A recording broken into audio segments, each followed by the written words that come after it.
Hello and welcome to video number 2, Product Vendor Checklist. We're going to talk about what you need and what decisions you need to make. So why gather it now? Make sure to jot all these down as you're going to need it when you set up the product. And it's better to know what you need and what kind of decisions you need to make beforehand so you don't stop, pause, and forget. My goal is to get your product onto JVZoo, but you have to do it yourself. So I've created this video course as easy as possible so that you're going to be able to do that.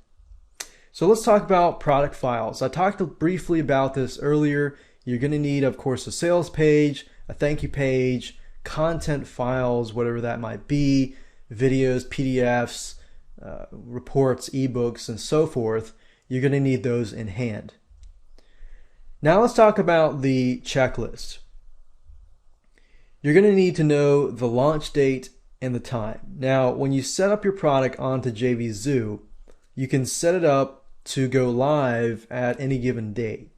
So if you have a launch date and launch time, make sure you specify this. Now, for example, if you're going to put your product into the marketplace and you want it to launch at a certain date and time, then this would actually be a good option for you. So if you were to make it live today and you don't want to put it into the marketplace until 10 days later, then you want to specify the launch date and time. You're also going to need the product name. That's pretty self-explanatory. You're going to need to know the currency in your country that you want to be charging. You want to know the product price. If you're going to be using dime sales, then this product price will be the maximum price. So if you're going to do dime sales and the maximum that you wanted the product price to be was, let's say, $17, and you start the dime sale at $1, then every time somebody buys, it's going to up itself until it hits $17. So that would be the product price.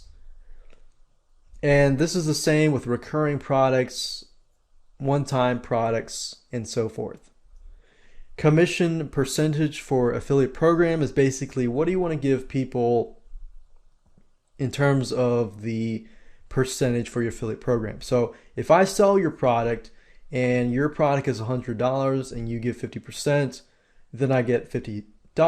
If it's 75%, then I get $75. So that's the commission in relation to the affiliate program. And obviously, if you don't have an affiliate program, then you won't need to specify this. But it would, in fact, not be very wise not to add an affiliate program. Now, if your product is a subscription, then you can listen to this. Otherwise, you can fast forward to the next slide. So if you're charging, let's say, $17 a month, or you have a high ticket product that, let's say, is $497, or let's say $1,000, and you can break it up into different payments. Let's say you know that for a fact somebody's not going to pay $1,000 up front, but if they could afford it, they would pay $100 or $200 a month. That would be an option there. So if you go this route, this is an option. So it applies to recurring products and payments for high ticket items or low ticket items if your audience are unable to pay a certain amount. Then you're going to need to know the payment period for X amount of months. So let's say, for example, your membership site was 6 months. So if it's 6 months, the number of payments in those 6 months, and then of course how much your affiliate gets on that first payment. Then the question that you need to ask yourself is, for your monthly, weekly, or quarterly recurring subscription, do you want to offer a trial? If you want to offer a trial, let's say for 7 days, it's $1. If that's the case, then the total price would be $1 for 7 days. And of course, you have the commission payout on the trial payment and you can put the percentage right there. Then you'll want to know the quantity. If you're dealing with intangible products, then you may not need a quantity, but let's say, for example, that you're only offering 50 copies of that one specific product, then you can put quantity there. You want to put your support email. In other words, if people want to contact you, and this is very important because if people can't contact you, then a lot of other issues will arise. So make sure you got a email address for support and a support URL. So obviously support email is definitely a requirement. A support URL would be something like if you have a help desk. And of course, you're going to need to have some sort of landing page, which is an option. You don't have to have a sales funnel, squeeze page, pre-launch page, but that is an option if you want to do that.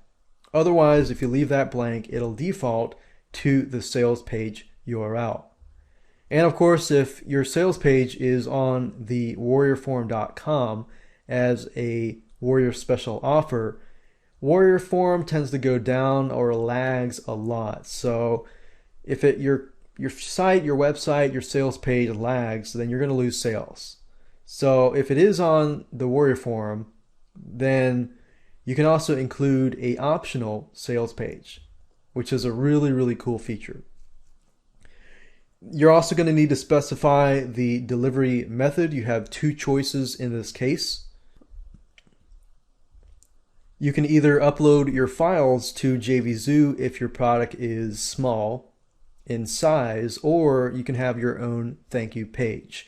In this specific video course, I'm going to assume that you're going to go the route of having a thank you page, because if you go the route of uploading your files to JVZoo, then that's an option as well. And also you need to specify whether you want to make your product eligible for product of the day. I don't see why not. That could mean more sales to you, so definitely want to check that box. If you do want to make a dime sale, and of course if you don't, you can always fast forward to the next slide. But if you want to make a dime sale, which basically means that you start out a lower price and then every time somebody buys, it increases a certain amount until it hits a maximum price. So you're going to need to know the starting price. You're going to need to know how much it increases by for every sale. So if the start price is at $1 and the end price is at $50, and I could do something like it increases 10 cents or even 5 cents for every 3 sales or for every 1 sale.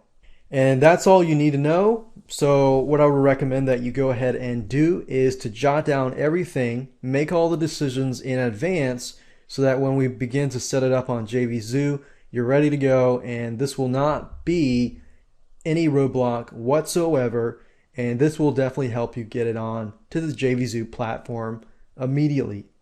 So with that said, let's move on to video number 3 and begin to map out your sales funnel.